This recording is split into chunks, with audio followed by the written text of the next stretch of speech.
I'm here for you. That hurts so much. We'll get through this together. Thank you. Vitals are dropping. We need to move now. Agreed. Get the stretcher ready for transport. On it. Clear. The doctors need an answer now. What are the risks? Too many. All We right, have to decide. Let's do it. Oh, my sweet baby. I love you so much. You're the most beautiful thing I've ever seen. The road cross that changed everything, Chapter 1. The woman on the road. The night was cold the way only European winters truly know how to be, not just in temperature, but in feeling. Like the darkness had weight, like the wind carried old grief in it, like the road itself was holding its breath.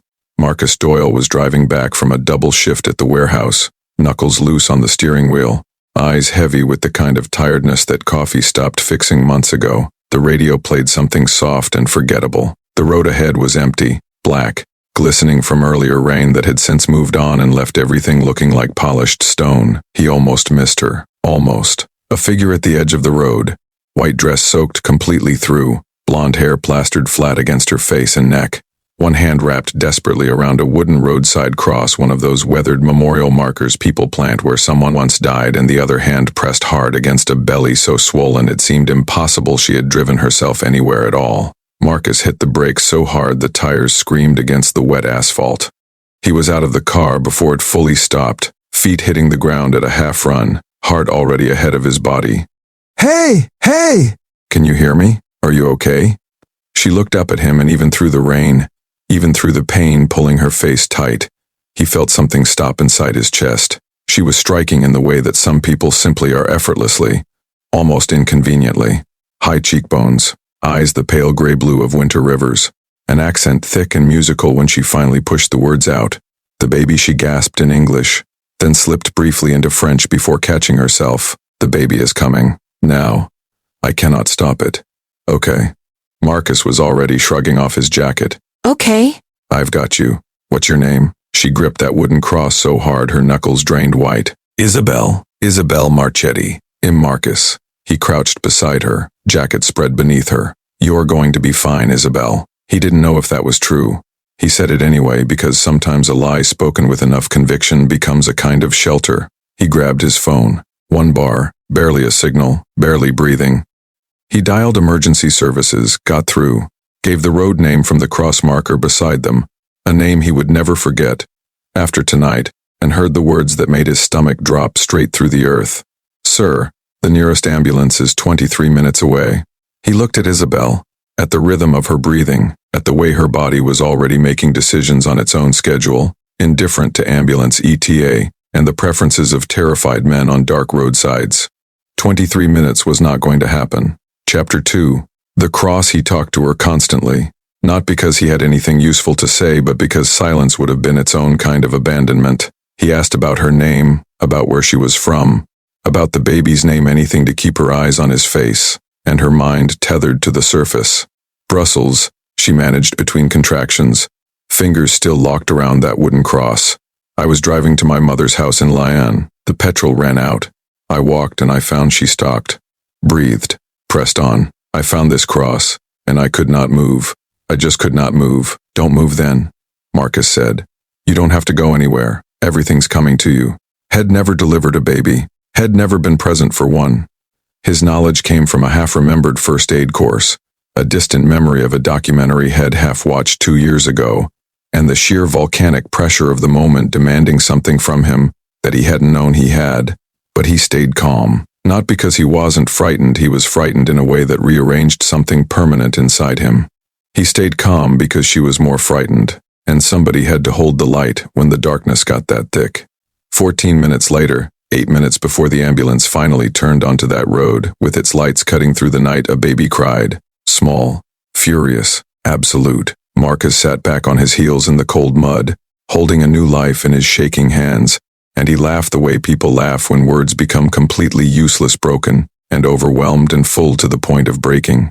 Tears ran freely down his face and dissolved into the rain, and he didn't bother Raka, trying to stop them, because there was no version of this moment that didn't deserve tears.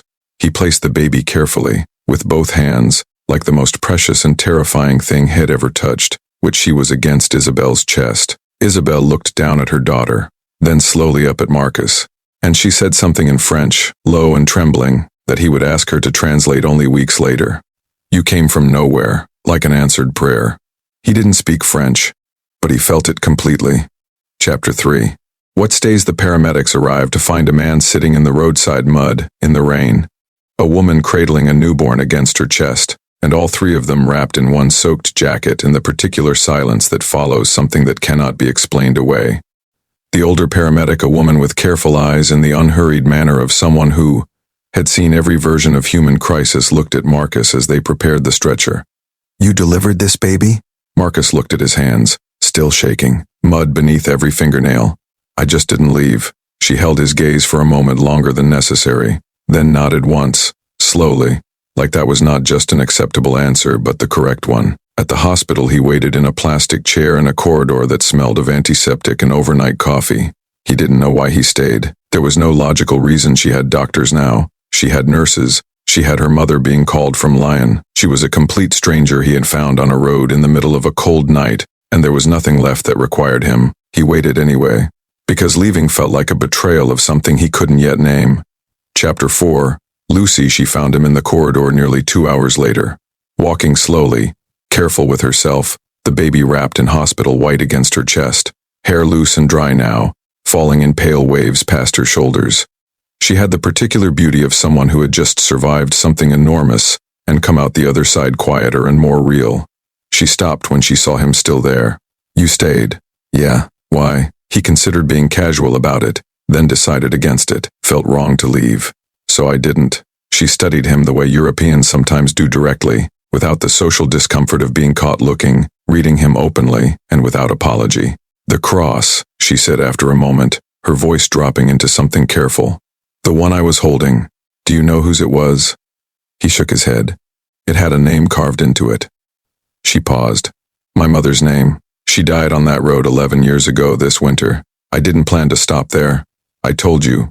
The car ran out of petrol and I walked, and then I just found it, and I couldn't make myself keep walking. Marcus was quiet. The corridor hummed softly around them. So she was there, he said finally. Not a question. Isabel's eyes filled but didn't spill. That is exactly what I think. A long breath moved through her. She looked down at the baby and then back at him with an expression that was still finding its shape, gratitude too large for the word, relief still trembling at the edges, and something else beneath it, something quieter and more dangerous. I named her before any of this happened, Isabel said. In the car, alone, somewhere outside Dijon. I had already decided. She looked down. Lucy.